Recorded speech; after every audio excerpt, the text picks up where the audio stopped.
વરસાદી માહોલ જોવા મળ્યો છે। મેઘરાજા ધમાકેદાર બેટિંગ કરી રહ્યા છે, જેના કારણે અનેક જગ્યાએ ગામ બેટમાં ફેરવાઈ ગયા છે। વાત કચ્છની કરીએ, જ્યાં માંડવીનું નાગરેચા ગામ બેટમાં ફેરવાયું છે।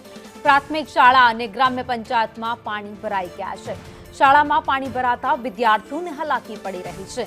તો દર વર્ષે ચોમાસામાં આ સ્થિતિનું નિર્માણ થાય છે। ગામમાં પાણીના નિકાલ માટે કોઈ જ વ્યવસ્થા નથી, એટલે કે જ્યારે વરસાદ આવે ત્યારે આખું ગામ છે એ બેટમાં ફેરવાઈ જાય છે। લોકોને અવરજવર કરવી મુશ્કેલ પડે છે, ધંધા રોજગારે નથી જઈ શકતા, તો વિદ્યાર્થીઓ પણ શાળાએ નથી જઈ શકતા। તે રીતની પરિસ્થિતિ નાગરેચા ગામમાં સર્જાય છે।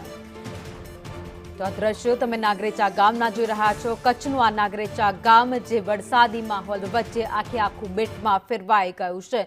તમામ રસ્તાઓ પર અત્યારે નદીઓ વહેતી હોય તેવા દ્રશ્યો જોવા મળ્યા છે। તો ગ્રામ પંચાયત, શાળા, હોસ્પિટલ તમામ જગ્યાએ અત્યારે પાણી ઘૂસી ગયા છે। પાણી ઘૂસી જતા ધંધા રોજગાર બંધ રાખવા માટે લોકો મજબૂર બન્યા છે। વિદ્યાર્થીઓ શાળાએ નથી જઈ શકતા, તો સરકારી કચેરી પણ નથી ખુલી શકતી। એટલું જ નહીં, આરોગ્ય કેન્દ્રો છે એ પણ અત્યારે બંધ હાલતમાં છે, કારણ કે તમામ જગ્યાએ પાણી ગરકાવ થઈ ગયા છે। સ્થાનિકોનું કહેવું છે કે આ કોઈ પહેલું વર્ષ નથી, જ્યારે વરસાદ આવે છે દર વર્ષે આ રીતની પરિસ્થિતિ સર્જાય છે। વધુ અપડેટ સાથે સંવાદદાતા અલ્પેશ ગોસ્વામી અમારી સાથે જોડાઈ ગયા છે। અલ્પેશ, નાગરેચા ગામ બેટમાં ફેરવાયું। ચોક્કસથી જે રીતે કચ્છમાં વરસાદ પડ્યો છે અને ભારે વરસાદના કારણે અનેક ગામો છે તે બેટમાં ફેરવાયા છે, ત્યારે માંડવી તાલુકાનું નાગરેચા ગામમાં પણ જળબંબાકાર જેવી સ્થિતિ જોવા મળી રહી છે।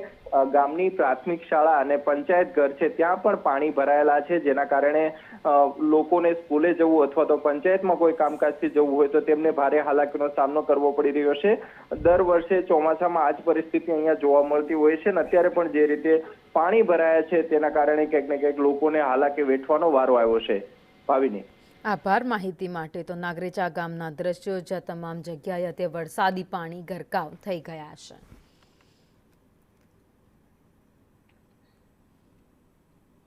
તો કચ્છ જિલ્લામાં સાર્વત્રિક